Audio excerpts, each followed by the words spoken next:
आज के श्री रामकृष्ण वचनामृत के प्रसंग में श्री विजय का प्रसंग है और इसलिए इनके विषय में जानना बेहद ज़्यादा आवश्यक है। श्री विजय का पूरा नाम विजय कृष्ण गोस्वामी था और ये रामकृष्ण परमहंस के गृहस्थ भक्त थे। पहले ये ब्रह्म समाज में थे और ब्रह्म समाज के बाद ये रामकृष्ण परमहंस के पास गए और रामकृष्ण परमहंस के पास इन्होंने आना जाना शुरू कर दिया और फिर ये रामकृष्ण परमहंस के अनन्य भक्त हो गए। जब भी ये वहां पर जाते थे तो अपनी बातें रखते थे और ब्रह्म समाज में भी इन्होंने प्रवचन दिए हैं। और रामकृष्ण परमहंस के यहाँ, क्योंकि रामकृष्ण परमहंस हमेशा उन लोगों को पसंद करते थे जो ईश्वर के बारे में चर्चा करते हों और ईश्वर के बारे में बात करते हों, तो विजय कृष्ण गोस्वामी का नाम भी उन्हीं में आता है। ये बहुत ज्यादा प्रवचन भी करते थे और चर्चा भी किया करते थे। अधिकांशतः इन्होंने प्रेम और भक्ति पर बहुत ज्यादा प्रवचन किए हैं। प्रेम और भक्ति पर बहुत ज्यादा इन्होंने विस्तार से अपनी बातें रखी हैं।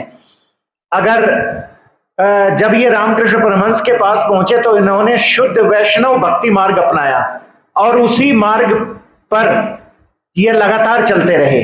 अपने प्रवचनों में विशेषकर इन्होंने प्रेम और भक्ति पर विशेष प्रवचन दिए हैं।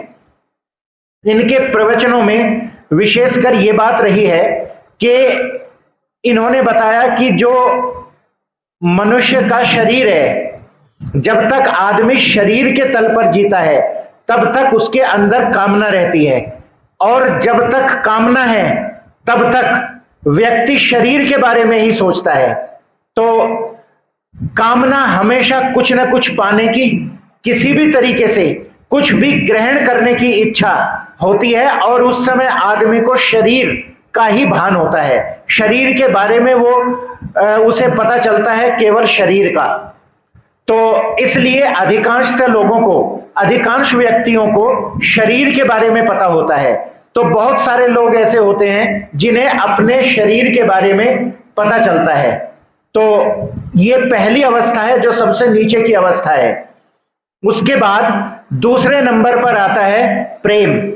प्रेम की बहुत सारे लोगों को, यानी जो पहला तल है उससे ऊपर कुछ कम व्यक्ति हो जाते हैं जिन्हें प्रेम की अभिव्यक्ति होती है। और यदि प्रेम की स्थिति देखी जाए तो इसका जो पता चलता है वो थोड़ा और ज्यादा लोगों को चलता है और ये मन की स्थिति है। उस स्थिति में व्यक्ति मन को जान लेता है, यानी अनुभव की चीजें हैं। जब व्यक्ति प्रेम के तल पर जीने लगता है, वो किसी भी व्यक्ति से प्रेम हो, मां का पुत्र से प्रेम हो या फिर किसी व्यक्ति से प्रेम हो, तो उस स्थिति में मन की झलक उसे मिलती है। तो मन की झलक मिलने के साथ, जब मन की झलक मिल जाती है तो वो मन को समझता है। इसलिए मन को भी समझना आसान होता है और मन को भी लोग समझने लगते हैं। लेकिन उसके बाद एक तीसरी अवस्था आती है। तीसरी अवस्था होती है भक्ति की। और ये भक्ति की अवस्था इस प्रकार की होती है कि भक्ति में व्यक्ति आत्मा को समझता है। जब भक्ति में व्यक्ति जीने लगता है तो आत्मा की झलक उसे मिलनी शुरू हो जाती है और अनुभव के आधार पर जब आत्मा की झलक मिलती है तो उसे स्वतः ही भक्ति का पता चलना शुरू होता है, यानी भक्ति में उसका जीवन जीना शुरू हो जाता है और उसे आत्मा की झलक मिलने लगती है। यह बिल्कुल इसी प्रकार है जैसे एक बर्फ का टुकड़ा है। बर्फ का टुकड़ा है, उसे माना जा सकता है शरीर यानी कामना की स्थिति, और फिर वो पिघलकर जल बन जाता है। यह स्थिति हो जाती है मन की अर्थात प्रेम की। और तीसरी स्थिति हो जाती है जब वो वाष्प बन जाता है। तो जब वो वाष्प बन जाता है तो उसकी सीमा समाप्त हो जाती है और जब सीमा समाप्त होती है तो वो भक्ति की ओर अग्रसर हो जाता है और उसे आत्मा की झलक मिलती है। तो इस प्रकार जो विजय कृष्ण गोस्वामी थे, उन्होंने इस टॉपिक पर बहुत ज्यादा अपने प्रवचन दिए, और जब वे आते थे रामकृष्ण परमहंस के पास, तो जो वहां का माहौल है वो प्रेम और भक्ति में हो जाता था। तो इसलिए वे अक्सर रामकृष्ण वचनामृत में उनका बहुत जगह जिक्र मिलता है। तो आज का जो प्रसंग है उसमें इन्हीं का विशेषकर जिक्र किया गया है। तो अब रामकृष्ण वचनामृत का पाठ। श्री रामकृष्ण ने कलकत्ते में श्री मणिलाल मल्लिक के सिंधु रिया पट्टी वाले मकान पर भक्तों के साथ शुभागमन किया है। वहां पर ब्रह्म समाज का प्रतिवर्ष उत्सव होता है। दिन के 4 बजे का समय होगा। यहां पर आज ब्रह्म समाज का वार्षिक उत्सव है। 26 नवंबर 1882 ईस्वी श्री विजय कृष्ण गोस्वामी तथा अनेक भक्त और श्री प्रेमचंद्र बड़ाल तथा गृह स्वामी के अन्य मित्रगण आए हैं। मास्टर आदि साथ हैं। श्री मणिलाल ने भक्तों की सेवा के लिए अनेक प्रकार का आयोजन किया है। प्रहलाद चरित्र की कथा होगी, उसके बाद ब्रह्म समाज की उपासना होगी, अंत में भक्तगण प्रसाद पाएंगे। श्री विजय अभी तक ब्रह्म समाज में ही हैं। वे आज की उपासना करेंगे। उन्होंने अभी तक गैरिक वस्त्र धारण नहीं किया है। कथक महाशय प्रहलाद चरित्र की कथा कह रहे हैं। पिता हिरण्यकशिपु हरि की निंदा करते हुए पुत्र प्रहलाद को बार बार क्लेशित कर रहे हैं। प्रहलाद हाथ जोड़कर हरि से प्रार्थना कर रहे हैं और कह रहे हैं, हे हरि, पिता को सद्बुद्धि दो। श्री रामकृष्ण इस बात को सुनकर रो रहे हैं। श्री विजय आदि भक्तगण श्री रामकृष्ण के पास बैठे हैं। श्री रामकृष्ण को भावावस्था हो गई है। कुछ देर बाद विजय आदि भक्तों से कह रहे हैं, भक्ति ही सार है। उनके नाम गुण का कीर्तन सदा करते करते भक्ति प्राप्त होती है।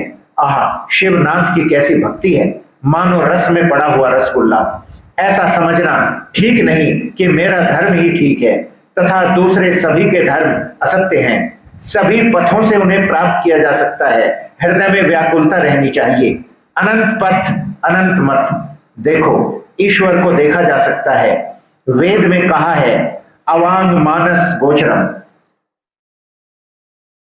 इसका अर्थ यह है कि वे विषयासक्त मन के अगोचर हैं। वैष्णव चरण कहा करता था, वे शुद्ध मन शुद्ध बुद्धि द्वारा प्राप्त करने योग्य हैं। इसलिए साधु संग, प्रार्थना, गुरु का उपदेश, यह सब आवश्यक है। तभी चित्त शुद्धि होती है, तब उनका दर्शन होता है। मैले जल में निर्मली डालने से वह साफ होता है, तब मुंह देखा जाता है। मैले आईने में भी मुंह नहीं देखा जा सकता। चित्त शुद्धि के बाद भक्ति प्राप्त करने पर उनकी कृपा से उनका दर्शन होता है। दर्शन के बाद आदेश पाने पर तब लोक शिक्षा दी जा सकती है। पहले से ही लेक्चर देना ठीक नहीं है। एक गाने में कहा है, मन अकेले बैठे क्या सोच रहे हो, क्या कभी प्रेम के बिना ईश्वर मिल सकता है।